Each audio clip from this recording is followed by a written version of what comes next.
I'm Amy Dumeyer. My volunteer position here at the cooperative school is the parent educator. And this is my 9th year in the school. 3 of my children have already graduated. One's actually in middle school already. And my 4th child, Oliver, is in the tracks class. I bring the lens of parenting my 4 children to this position, as well as my 20 years of teaching experience in public elementary schools. I have a background in both early childhood and elementary education. So today I'm going to talk a little bit about the basics of co-oping to bring everyone onto the same page before we begin participating in the classroom. So before you actually arrive at school, you'll want to do a couple things. You want to start talking with your child about your role as a co-opper. So have conversations at home explaining that you're coming to school too, and you'll be staying and you'll have specific jobs. You'll be helping all the children and the teachers. It's important to maybe go over some specific examples of what you'll be doing. You'll learn about that as this video tutorial continues, but you might say you'll be helping children wash their hands, and you'll be helping children set up play, you'll be playing with other children, and you'll be helping all kids with their snack, for instance. And just get the conversation started that while you'll be helping all their classmates, you certainly are still your child's parent. That's reassuring for them to know. Also, you'll be taking a COVID test before you come into your classroom participation days, and the school supplies COVID tests so that you have enough to swab before your days. And then when you're coming into the school, you'll want to remember that you either will park off-site. The parking lot here is reserved just for our teachers. It's not safe to pull in the parking lot anywhere near the school hours. So we have 2 spaces for our teachers. You'll park either on the very limited parking on Flower Avenue. There's about 3 spaces, which we do typically reserve for families who have very young children, because they can kind of pull up and drop off quickly while leaving a sleeping baby in the car if necessary. And there's also parking on surrounding avenues, Houston, Roanoke, and other side streets. If you are arriving on bike or by foot, strollers, bicycles can all be brought right into the parking lot and left. If need be, they can be left here until pickup time. So let's just say you're arriving in car and you've parked your car, then you'll walk to the parking lot, and your entire family unit will find one of the blue dots, and you'll just stand to wait for teachers to come out to greet the class.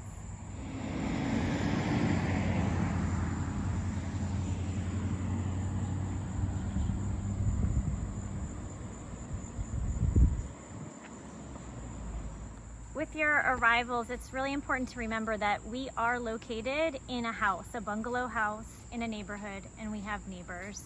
So we want to take care to keep the neighborhood happy and not to pose too much of a burden on the people who live here. So our neighbor has, when you're looking at the school to the right, there's a very hidden driveway. We want to take care not to block that driveway with our cars. Also, we have a really nice relationship with the Tacoma Park Police.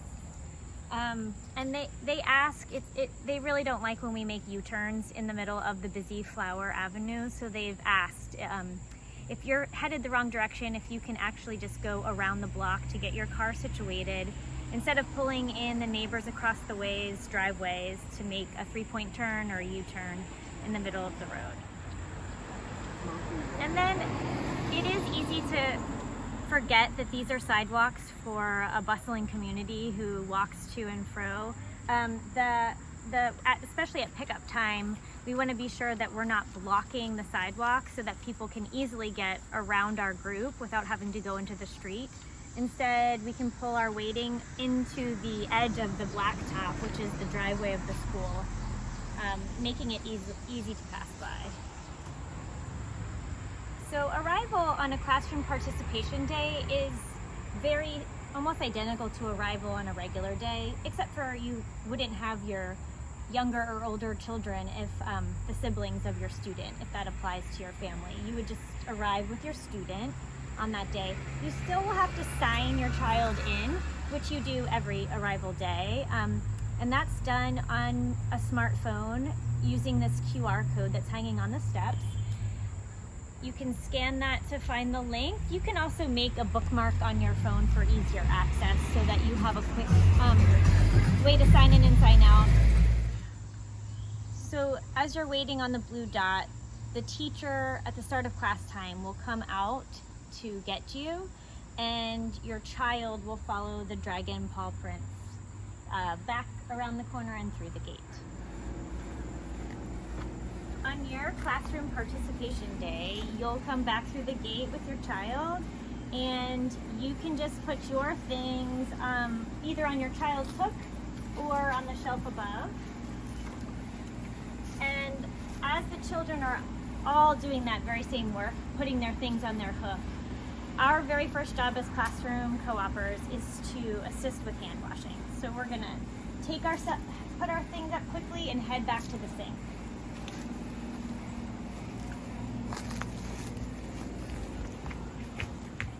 This is the sink that children use upon arrival, and it's important to remember that you'll need to introduce yourself again and again, many, many times, every single time you're here, to the children so that they can start to make a connection to who you are and how you fit in. So I would say, hello, Oliver, I'm Amy.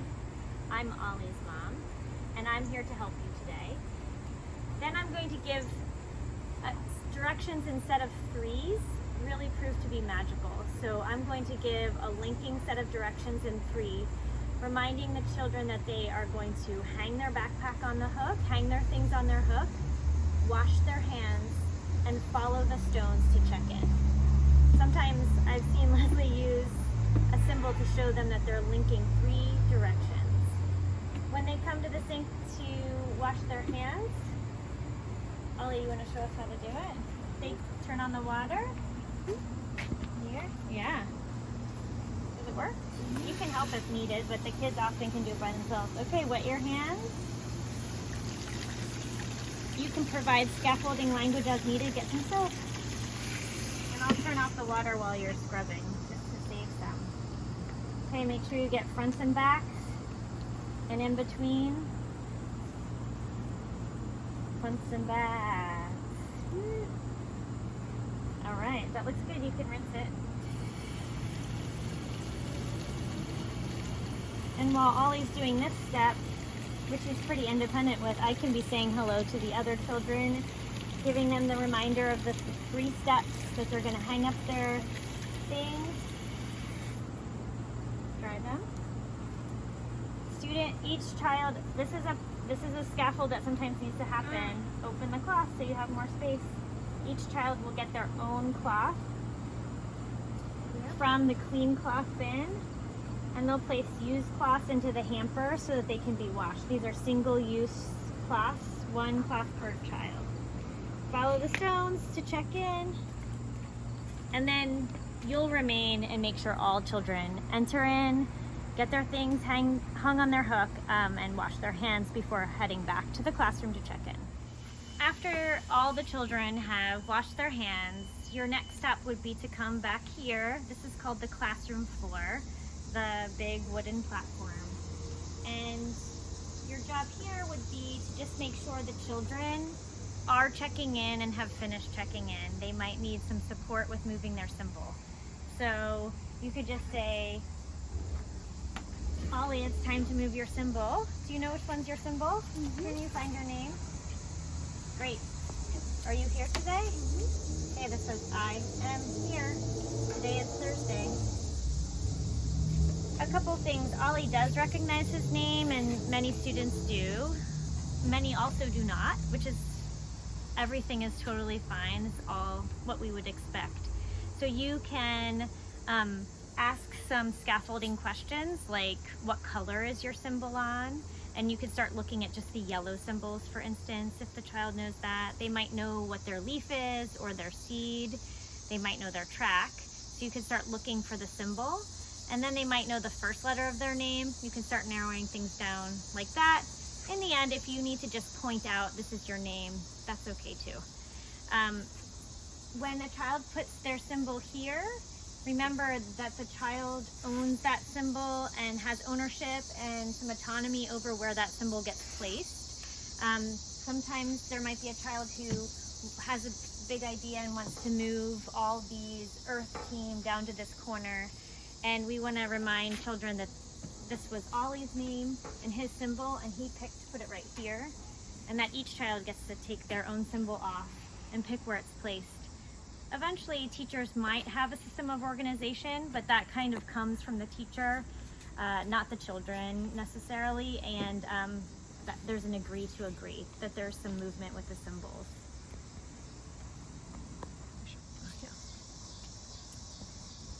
This time of day when the students are arriving and settling in is Miss Hen time, and Miss Hen is the character that's hanging up right now. After students have finished the arrival of checking in, they will be beginning their play, or if it's their team day, they'll start their work with their teachers. So our teacher Ada always begins with journaling. Many times Leslie joins the journaling experience once she's finished with the parking lot. And so really the teachers are freed up to teach and do their work when we, the participating parents, are able to help with some of the logistics of arrival and the rest of Miss Hen time. What you'll find often is on the classroom floor, and there's usually three empty tables that are not being used for journals, and there will be tabletop activities. So children are invited to sit there and participate with the materials. Usually small world play, which fine motor activities. So table work is, think small, sit in place kind of activities, and you can sit with the children and engage with them there. Also, children can play in the play yard. It's important to note and for you to learn that materials that are found on the classroom floor stay on the classroom floor. So any of the materials from the table work, any of the markers and pencils from journals, those all stay on this wooden classroom floor. Same for the teaching supplies that are up at the front. Anything that currently is on the mulch stays on the mulch. So, including the mulch itself, quite honestly. Mulch doesn't come onto the classroom floor, and neither do the crates or the rocks or the bricks, shovels, all the things that you currently see when you come to the school on the mulch stays there too. So you feel free to float between table work and the play in the play yard, usually by kind of scanning for need. One big clue that there needs to be some play set up and structured is when we see children running back and forth, engaging in chase type activities. It's kind of a signal that they need some play ideas, and that's one of our jobs as co-opers, is to set up some lasting and story-based play, which I'll talk a little bit more about. These are our outdoor bathrooms. We have 2 toilets, and everyone uses these bathrooms except for the adults. If you, as the co-oper, have to use the bathroom, you're welcome to go inside. You head up these blue stairs. Yes, with your mask on. You'll head up the blue stairs through the white door, and you kind of head straight back. The bathroom's located in the middle of the room near the water fountains. There's a small child bathroom that you'll see first, and if you keep going, there's an adult bathroom. This is where the children bathroom, and this is one really great way we can support our teachers. If we're helping with the toileting, then our teachers are free to teach the children. The nice thing about the outdoor toilets is that they are open and visible. Like I mentioned at the start, I do teach in a public elementary school, and part of our training every year is that we just are not left alone with children. We're kept in an open, visible space when we're working with children. So here, when you're helping children, it's open, it's visible. And we make an agreement with all the parents in our class that we agree to help their children just as they would help our children. We want to make sure children stay nice and dry, especially in the cold temperatures when they're toileting. So some children do need help pulling down all the layers of their clothes, especially when they have underlayer and rain gear. And this just happens in a really respectful manner. You're checking with the child, asking if the child needs help, if it's okay if you help, making sure everything's pulled down. You can say, it looks like your underlayer needs to be down lower, and just back and forth conversation with you providing some questions and guidance to help the child. And then oftentimes you just need to use, they need a little bit of guidance with your more skilled hands, making sure that they're sitting down if they choose to sit, standing if they'd rather stand. And then in between each toilet use, you're going to wipe down the toilets. And we also have, I'll show you where the cleaning supplies are. This dog food container is filled with pellets. So after a number 2, you're gonna add a scoopful of pellets directly to the outdoor toilet. Cleaning supplies are in this medicine cabinet back here. See if we can, every time I open it, it sticks a little bit. Okay. So the cleaner with bleach is what we use for the toilets, and this is a regulation from the Office of Child Care. We have to clean the toilets in that manner. And there's rags up here. The multi-purpose cleaner is for the tables, which I'll talk a little bit more about later. And then once children are finished, you're going to direct them to wash their hands, and they'll wash their hands right here. This is called a tippy tap, and it works by the children push the pedal down. This one's not filled with water right now. There's soap in a bag, and there'll be the individual cloths for the children to dry their hand here. The tippy taps are filled with very warm water in the cold months, so this is a nice welcome experience for the children. Now I want to do 2 things. I'm going to take you on a tour of the play yard so I can introduce some elements and name them for you. The names of the big ticket items in our play yard are really important because it's part of the class's shared story. Together, the children with the teachers write their own class story. The characters, like I showed you Miss Hen. Miss Hen is hanging up during arrival time and play. She's one of the characters. You'll meet some more of those characters in a moment. So are these big structures in our yard. They are part of the story. So this is called the Storm House, but it also happens to be named the Antlered Ship because children, yeah, there used to be antlers up there for sure. But children also name things, so names kind of go through iterations. But this is the Storm House, and children play back here. They like to make it into a ship. It can be a boat. It really can be anything. A lot of times it's a house, and you are going to help shape what it is. Before I talk a little bit about that, I just want to talk about risk assessment. Children are allowed to climb up to the top level, but we as adults never lift a child anywhere. So they can and will climb up there just on their own doing. As soon as we see children going up there, we should come back to this area just so we can be around. You can use your scaffolding words to help a child get up there or attempt to get up there. And sometimes they might want some talking through to get down, but you won't lift them down.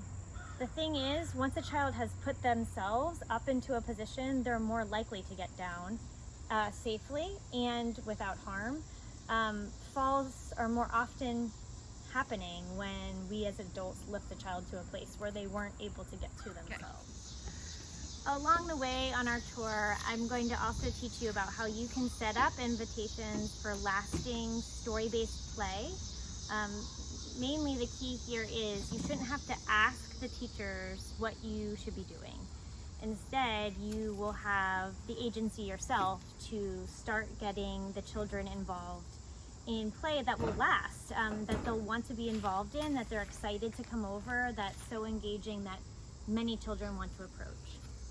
So before your co-oping days, you can start thinking of stories that might resonate with you, things that excite you personally, so that the story has some engage and appeal for your own self. That makes it more exciting for the children, but just to get you thinking on the track, one idea is this storm house. We could tell children, present it to children, that this is a ship, and this is below deck area here, probably where sleeping happens, maybe some cooking happens down there. And this is above deck where you can see ocean water. I might tell them that that's a mermaid sail, and we could be on the lookout for more mermaids perhaps. Maybe we're in mermaid territory, or even better, Selkie territory. The Selkie, the creature that is a seal in water and human on land, that could get some interest. And always you can send children on, you can give them tasks. Give them assignments. I might need some children to collect firewood because we need to get our stove going below deck. Would that be a fire hazard on a ship? Probably, but nonetheless, they could collect pots and pans because we're getting ready to launch. We're docked right now and we need to stock our ship for the voyage. They could head out into the play yard to bring things over here. Really, anything in the play yard is fair game. They can move these pieces around. They just can't head to the classroom floor to collect the gems that are on the table. Even though they might be appealing as treasure, those have to stay on the classroom floor. We can find treasure throughout the yard. So the wheelbarrows are a really great tool for transporting items, and they're really good for children. When I see a child running back and forth, chasing, that child is signaling to me that they need some heavy work, and heavy work is just exactly what it sounds like, moving my body, engaging my body in a way that I'm getting a lot of feedback, a lot of sensory feedback, and I can use heavy things. Pulling something is heavy work. And we have 3 amazing wheelbarrows. They're here, 2 of them are here now, just pointing them out. They will not be here when you co-op. They will be somewhere throughout the yard. So you can ask children to go find a wheelbarrow, and that you need it to be filled with the bottle babies, because, let me show you a bottle baby, a 2-liter bottle filled with colored water. And because the bottle babies are going to be the fuel for the ship, or something else that you need on your voyage. So they could find all the bottle babies, which will undoubtedly be spread throughout the yard, and they could collect them in their wheelbarrow and then wheel it back to the storm house.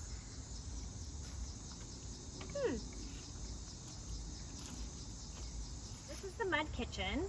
So this is a place where you, if this resonates with you, you would set up things like restaurants and cafes, bake shops, just cooking in general.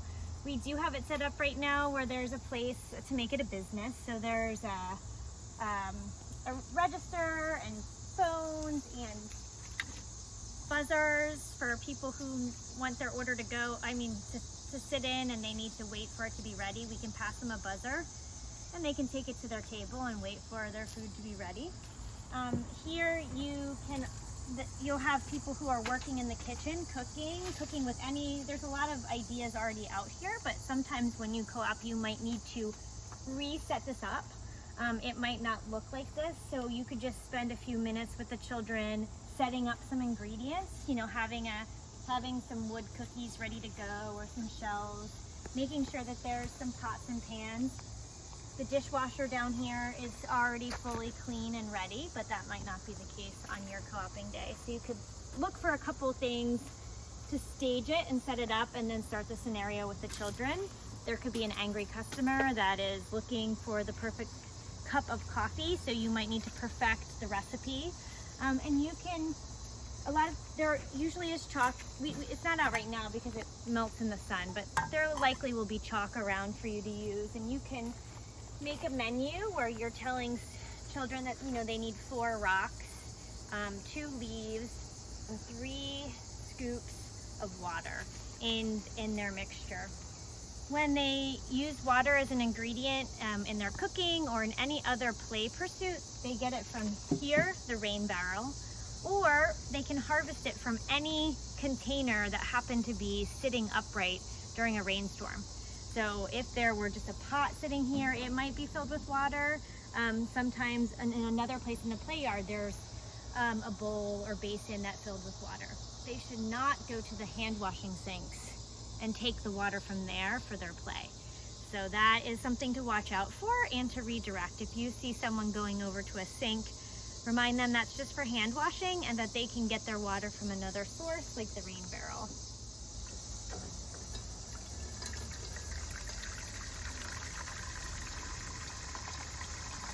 Turn it off.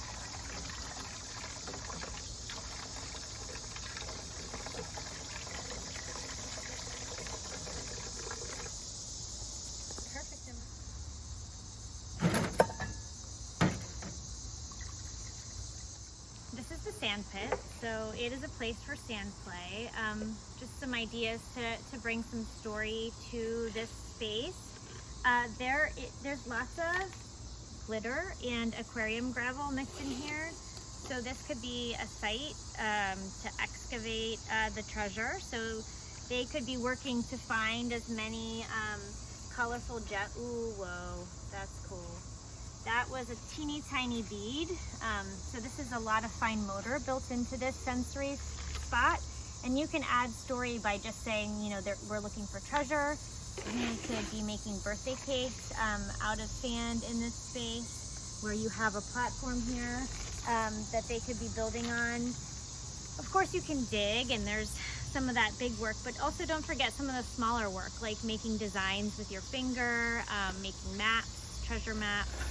All can happen in here, and all are ways to infuse story into what the children are doing. So in this corner we have easels, and that's for painting. The teachers set up the painting. That's one of the ways that they teach our children. So while the teachers are painting, we need to make sure that we give them space to do the teaching work around that art experience, and that we're setting up the play invitations and helping with that sustaining, long-lasting play that's story-based. Over here in this corner we have another sink. This is very much, it's identical to the arrival sink, and it really is used sometimes after painting if a child is pretty paint covered, but during before snack, when the whole entire class is washing their hands at nearly the same time. This is just a location to kind of spread children around the yard. There's 4 total choices of sinks, and this is one of them.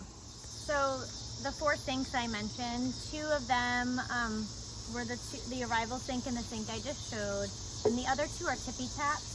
So there's a tippy tap here right by the sand pit, and it works the same as the other, where the children press the pedal and water comes out in a perfect dribble. They're not filled right now. And they use a soap bag. They'll have a basket of the clean towels and a place to deposit the dirty towels. And then just for so there's a tippy tap here, and then the one I showed you already by the bathrooms. Just keep in mind, in the cold weather, the tippy taps are filled with very warm water. This is called the tea house. This red house is the tea house, and today it's set up like an animal hospital. It's not always an animal hospital, but that's just the invitation that awaits us here. So we have, and then you can add signs yourself by just writing. You can always add the print to the environment as the co-opper. And then you could just set up something like this. This is an idea that could be set up. We have ducks in their individual crates. We have a station for washing those ducks. The ducks might need a bath. They might need medicine. There's some different bandages that they might need. There's some dinosaurs at our animal hospital too. There's food to feed them. So you kind of can see how the story can roll with this one scenario, Animal Hospital. Nice, this is really good right now. We'll clear there. Okay. This is another mud kitchen or restaurant or cafe. Today it just happens to be a food truck. It's set up with that storyline, so and has a little bit of different materials compared to the mud kitchen by the sand pit. It has a campfire with the cauldron and some seating, other opportunities for the print for you writing things to come into the environment. Children can name a price list for their food truck menu items, and you can help get that on the chalkboard.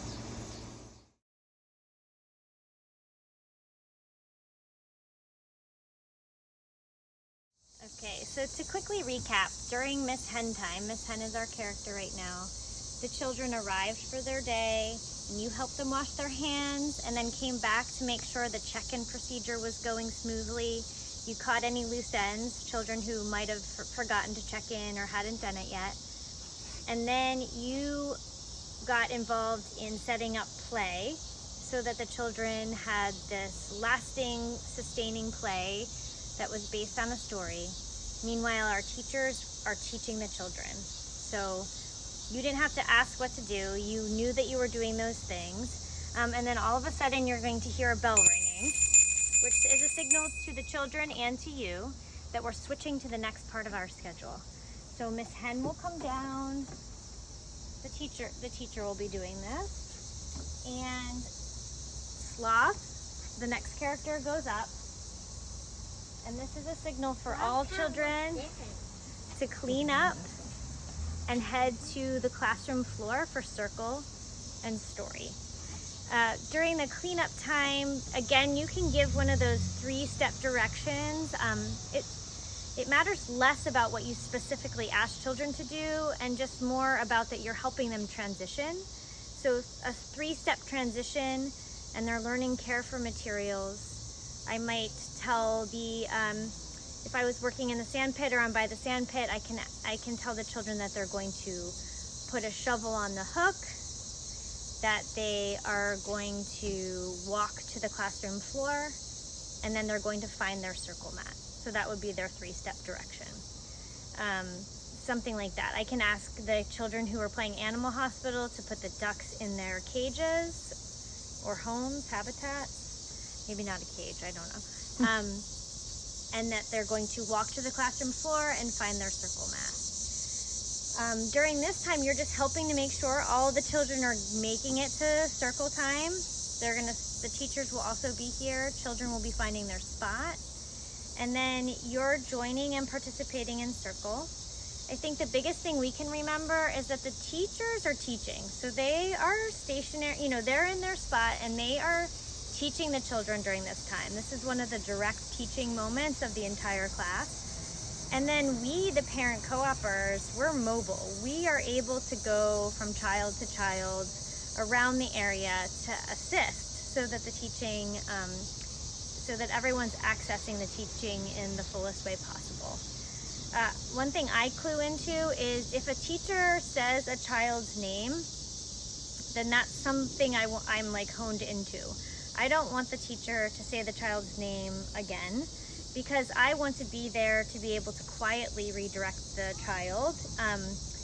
If the teacher said a child's name about sitting down in their own space, then I can go close with my body, and if it happens again, I would be there to help the child find their space, get in their own circle mat, so that their body is contained and not disrupting children around.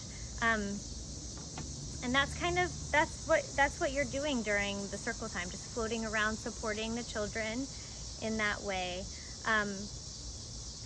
I should mention, one thing I always think about is when a teacher has to say a child's name again and again in a public way, out loud, that is something we try to avoid. It's noticeable to the other children, and we want to help everyone be successful without having attention called to that person or those people, and we can help with that with some quiet one-on-one redirection on the spot. Helps make Circle just more enjoyable and smoother experience for all. And while the sloth character is still up, after Circle, teachers will teach a book. So Circle and Story, they go as partners with the sloth character. And the same thing during the teaching of the book. We're there to support and help redirect children as needed. We can float around the area and move our body to reach children in a quiet, private way. After the story, the sloth comes down, and the next character is Wolf. Wolf comes up to signal that we're transitioning to Snack. And during this time, as co-opers, we support by helping to make sure that all the children wash their hands. So this time they can spread out. A lot of times they need our direction. There might be a really long line at the sink that's closest to the backpacks. So we can invite children to go to the other sink that looks like the arrival sink, or any of the tippy taps, sharing that there's no line at those, or that would be quicker. We want to make sure we're telling children what to do instead of asking them to do. You know, we just say, Ollie, go to the tippy tap. That one's free and available for you. And we can direct children. So really the teachers will be setting up for what they're doing next. And we will be floating around making sure the children are getting their hands washed, that they are drying off their hands, getting their backpacks, and they bring their whole pack back here to the classroom floor where they find a spot at a table to eat. This is where generally the youngest children stay, probably for the whole entire school year. Older children start to venture away from the classroom floor for snack, and that's okay too. They sometimes want to find a spot in the storm house or on one of the platform cushions that are built, and that all works. During snack, we mainly it's just a joyful time where you get to have conversations with children. You sit down and chat with them. They oftentimes need a little bit of help with their containers, especially the thermoses that hold the hot food. Those are generally pretty tricky to open. So we can assist with opening, or just even trying first with a reminder direction about how, you know, they have to open the clip first and then pull the lid back, or make sure they find their spoon for that. That would be easier. Or suggesting that they use a napkin for that spill that just happened. So we're here to help with those things. If there is a spill, that's our job to take care of, and we can use the cleaning supplies found back by the bathrooms. There's the multi-purpose cleaner and a rag. There's also brooms, lots of brooms. There's many. Here's an example of one that's here on the classroom floor for cleaning up any kind of crumbs. So and once the children finish with their stack, they need reminders from us to pack everything up. So before they head to the next part of their day, they need to make sure their snack is all packed up and put away, zipped up in the backpack, and the backpack is returned to the hook. Just a quick note that we are a no trash school, so any kind of wrapper that came with a snack gets packed back up in the snack container. Same thing for compostable items like a mandarin orange peel or an apple core. That all gets put back in the snack containers and tucked back in the backpack, zipped up, and the backpack gets hung up on the hook.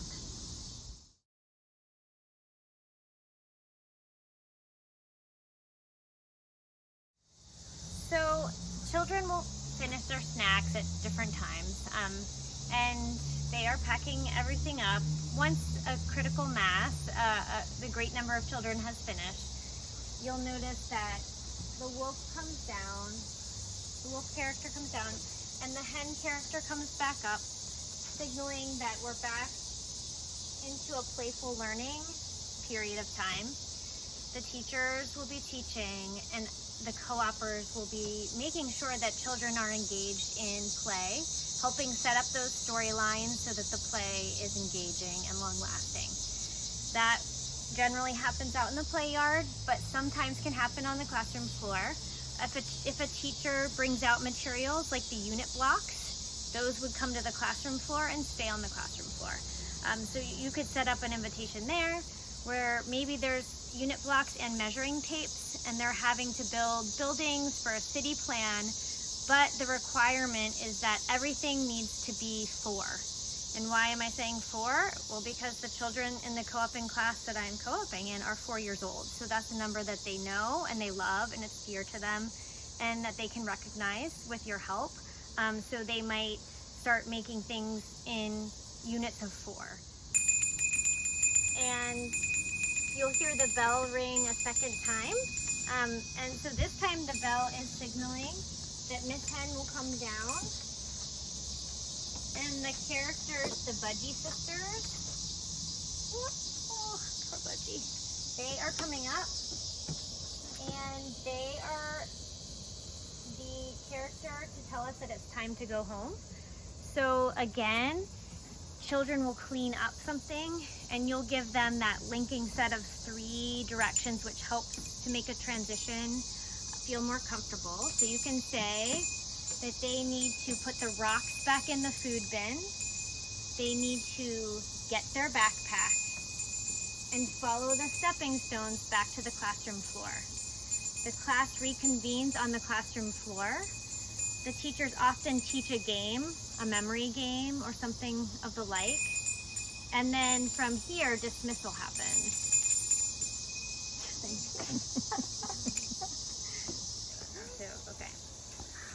So the dismissal process starts back on the classroom floor, which seems maybe a little counterintuitive unless you've taught and managed a group of small children. When they get their backpack, yes, they are close to the gate where dismissal happens, but we call them back to the classroom floor.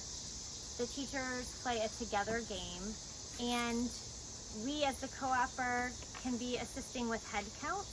That's something we do. We should also be doing routinely throughout our time. The teachers, of course, are doing this always, but we can just be an extra set of eyes. At snack time, we can do a head count. Just as we come to circle is a great time to do a head count, and dismissal prep is a perfect time too. So you can count the children during that together game, make sure they're all here. If you're one short, you can go to the backpacks to corral people in. And from here, then the teachers can control the speed of dismissal. The lead teacher, Leslie or Teresa, will go first, and then bit by bit, Ada, who remains, will release children to follow the lead teacher. As the co-oping parent, we would be the job of somewhere in the middle. Ada will always come last, the lead teacher will go first, and we are helping the line along by going in the middle of the group. Children are walking, following the stepping stones out the gate, and they're heading on to the front steps of the school. Children sit on the steps instead of running to their parent or caregiver, to their adult who's here for them. This way we can follow our licensing promises of making sure children are released only to their approved adults. So it's just something to keep in mind too when you're picking up your child, that the children wait on the steps, they wait for the teacher to call their name, and that is when they walk across the parking lot to their caregiver or adult that's picking them up. I, as a co-opper, sometimes like to help in this instance where if children are running in this handoff, that I'm reminding them to walk like a clock, which is a cue to slow their body down as they get over to their adult. During this time also, which is really tricky to remember, I think, when you're the co-oping parent, you have to sign your child out. So even though you're standing with the group and waiting for all the children to be released, and you're not maybe looking at that QR code in the same way that the parents are who are standing at the edge of the parking lot, you have to also sign your child out when you leave for the day. So undoubtedly conflict will arise during play. Um, and conflict arises for three main reasons with children over materials, things that many hands want to hold at that time, or space, like you are in my space, you're too close to me, or ideas. And that's when you see conflict over ideas, you can actually do a little bit of an inner cheer for joy, because that just means the play is really taking off. So the conflict of ideas is just like, no, the below decks is not for sleeping. No one sleeps on this ship. We work all the time. There's no time for sleeping. And another child really thinks, yes, there's beds here. These are the bunk beds. I built these. And that's where the conflict is happening. So this will occur.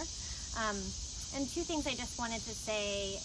The teachers we're here to learn from the teachers who are expert at resolving conflict and working through conflict with the children. So take the opportunity to stand back, let the teachers guide the children through the conflict and take note. Just stand close so you can hear and take note of what's being said and how the situation's being handled.